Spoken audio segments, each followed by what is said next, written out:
بسم الله الرحمن الرحيم. اهلا وسهلا بكم ان شاء الله في تسجيل جديد النهارده من الفقير لله جمال سعد من الاقصر، من تاج الحضارات الاقصر. لكم جميعا كل التقدير والتحيه. التمثالين اللي قصادنا دول في تمثال كامل اهو، الراس والرشتين فوق الراس دول اللي هم من عهد توت عنخ امون، لكن الاسم المنقوش عليه اوسر معة رع ستة الرع امون مري رمسيس. ده رمسيس الثاني في عهد بعد عهد توت عنخ امون. عهد توت عنخ امون طبعا في الاسره ال 18. فجاء رمسيس راح نقش اسمه. طبعا رمسيس كان لما يعمل له اي ترميمات في اي حاجه يروح كاتب اسمه عليه. لكن كارتر قال ان التمثال ده خاص توت عنخ امون، لانه الشكل طبعا بعد اكتشاف مقبره توت عنخ امون عرفنا انه الشكل الولد الصغير ده توت عنخ امون ومش رمسيس الثاني. ادي الاسم اهو، اوسر معة رع ستة الرع امون ميري رمسيس.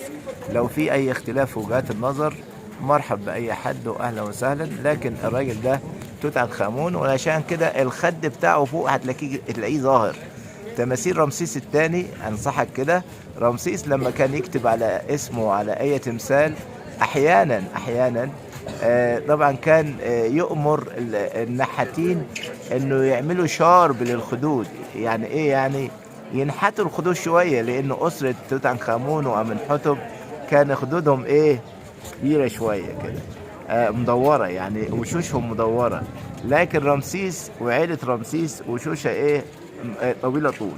فهو كان لما يجي يغتصب اي تمثال لاي حد يعني جميل يقول لك انا التمثال ده عاوز انسبه لنفسي، انا عملت له ترميمات، يروح يشيل اسم صاحبه ويكتب اسمه عليه. يعني على سبيل المثال اوسر معة رع ستة الرع، ده رمسيس الثاني، لكن هو الراجل ده توت عنخ امون في شكل امون رع، علشان تاج امون رع. لما تشوف تاج امون رع فوق الشخص او فوق الرسمه هتلاقي ده اللي هو اله الشمس، لا اله الا الله محمد رسول الله. عند الفراعنه امون رع احيانا بيجي بشكل اهو هناك اهو على العمود اللي هناك، ده رمسيس الثاني. رمسيس الثاني بيقدم قربان اسمه هناك اوسر معة رأس الرع، والاعمده دي خاصه بيه. لكن تجي بعض الزملاء يقول لك ال 12 عمود دول على نفس الاعمده اللي على نفس نمط ال 14 عمود في معبد الاقصر، يبقى ده امنحتب الثالث. احنا من المعروف انه الصرح الثالث الخاص بتاع امنحتب الثالث، ماشي الحال. احنا لو جينا من جوه لبره، طبعا البنا بيتبني، اي معبد كان يتبني من جوه لبره من الداخل للخارج، يبقى الصرح الثالث بتاع امنحتب. ومن الجائز ان دول ال 12 عمود بتوع امنحتب الثالث، لكن جاء رمسيس ونقش اسمه عليه. طبعا سيتي قبل رمسيس، سيتي راح شيد اللي هو الجناح الشمالي، ورمسيس طبعا هنا في المنطقة ديت والجناح الجنوبي. لكن هو رمسيس لانه حكم مصر فترة كبيرة من الزمن، فراح نقش اسمه على يعني غالبية الأعمدة هنا في المكان ده تلاقي اسم اوسر معة رع ستة الرع امون مري رمسيس. ده رمسيس الثاني. طيب ماشي، لدرجة ان هو مناظر التقديمات ديت، يعني في بعض الزملاء احنا هنا بنسير طبعا بعض النقاط على صالة الأعمدة الكبرى.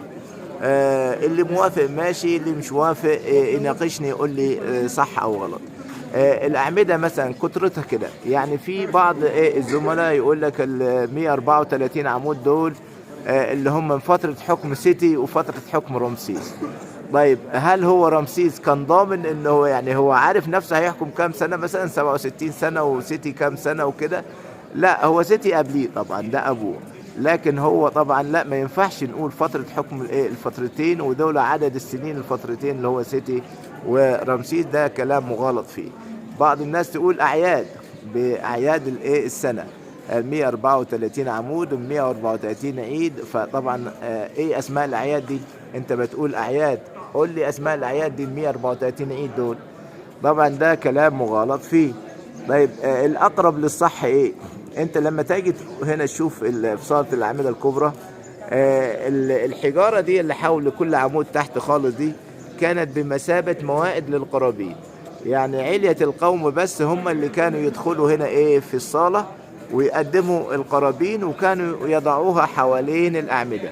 يعني يعني ال 134 عمود دول علشان تكتر القرابين المقدمة ايه الى المعبد. ومين المستفاد من وراء القرابين ديت؟ الكهنة. الكهنة هم المستفادين من وراء القرابين ديت. طب هناك ده الراجل ده فوق راس رشتين، هناك بص كده، ده امون رع. امون رع كمتقاف، امون رع تور امه، وايه عضو التذكير ظاهر، يبقى ده اله الشمس؟ لا، ده اله الخصوبة عند الفراعنة. طب وهناك رمسيس بيقدم له ايه؟ يعني ايه جنعين خاص كده عشان يزود موضوع الخصوبة يعني. طيب ماشي، هنا هنشوف رمسيس هيقدم حاجة تانية، والحاجة دي مهمة جدا. ايه هي يعني؟ هيقدم قربان، والقربان ده هدية لآمون رع إله الشمس، والقربان ده مهم جدا. طب ايه هو ده؟ بص كده حضرتك، هنا رمسيس الثاني اهو، بص كده ايه اللي ماسكه في ايده ده؟ أوسر ماعة رع، واللي تحت أوسر ماعة رع علامة النب. وعلامة النب يعني لما تاجي تحت الشيء معناها كل، قول ال معناها كل اسمي، يعني انا كلي كده، انا كل ليك، يعني بيقدم اسمه هدية لآمون رع. يبقى الراجل ابو رشتين ده آمون رع. يبقى هنا الملك رمسيس الثاني لما يقدم هدية اسمه، يعني هو في اغلى من اسم الواحد، يعني هو بيقدم نفسه هدية لآمون رع. بص كده، يعني بيقول له انا كلي ليك، انا كلي ليك لآمون رع. يعني ده رسمة القربان. وبيقدم الزهور، يعني احيانا بيقدم الزهور. ولو انت بصيت فوق هتلاقي بالنسبة لبقايا السقف، في بعض الزملاء يقول لك لا السقف ده مش اصلي. لا يا عمنا، السقف ده اصلي، ولو بصيت لنقرة الحجر فوق هتلاقيها اصلية. يعني ده مش اسمنت، لا مش اسمنت. الترميمات لو شفت ترميمات اسمنتية ماشي، لكن هو حجر كحجر، حجر اصلي. يبقى القاعة كلها كانت مقفولة فوق بحجارة. طيب الأعمدة اللي في النص ارتفاعها 22 متر تقريبا، وعلى الأجناب 14 متر. يجي بعض الزملاء يقول لك ده اللي في النص ده بردي وعلى الأجناب لوتس. ليه الخطأ ده يا عمنا؟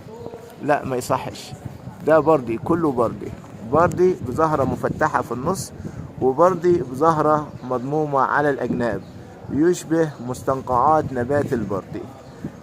طيب بالنسبة للمكان ده كان يصلوا فيه ويقدموا القرابين فيه.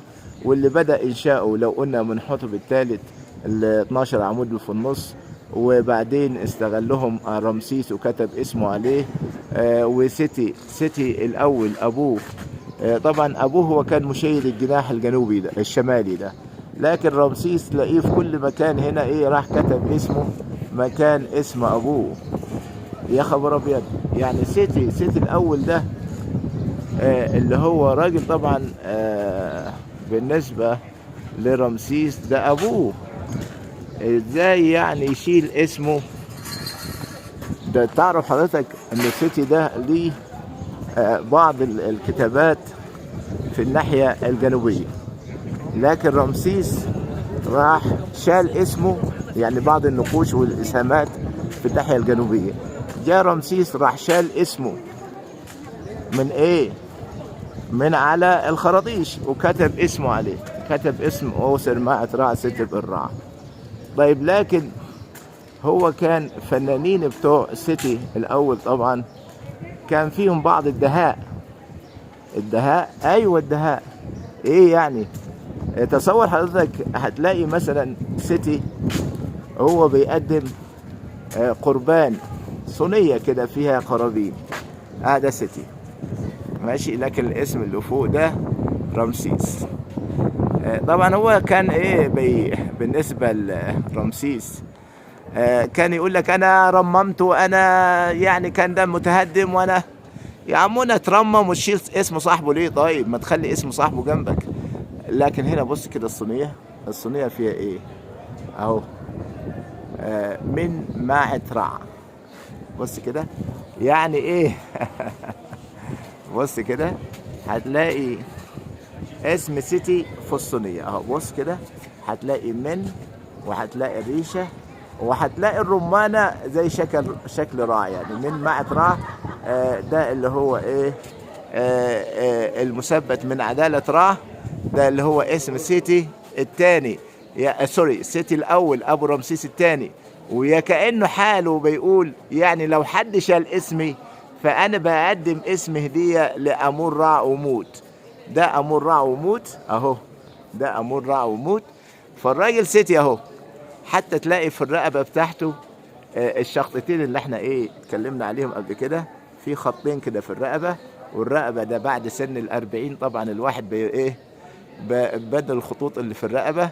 فقال لك ايه ده دليل على النضج والدهاء. يعني خلاص سواء الاله تلاقي فيه شرطتين في الرقبة، او المعبودة تلاقي فيها شرطتين في الرقبة، او الابن بقية الثالوث، الشرطتين اللي في الرقبة دول علامة الدهاء. يعني ايه الراجل ده خلاص فطن وبلغ فهنا سيتي الاول، ده سيتي الاول مش رمسيس الثاني، لكن الاسم اللي فوق ده رمسيس الثاني. واحنا هنا في الجناح الجنوبي في صالة الأعمدة الكبرى، صالة الأعياد، صالة الاحتفالات، صالة الصلوات، صالة تقديمة القرابين في أسد معابد مصر. ولو في أي نقاش العبد الفقير لله مستعد، ومرحب بكم أهلا وسهلا. شكرا لكم جميعا، وكل عام وأنتم بخير بمناسبة شهر رمضان المبارك، أعاده الله علينا وعليكم باليمن والبركات. شكرا جزيلا.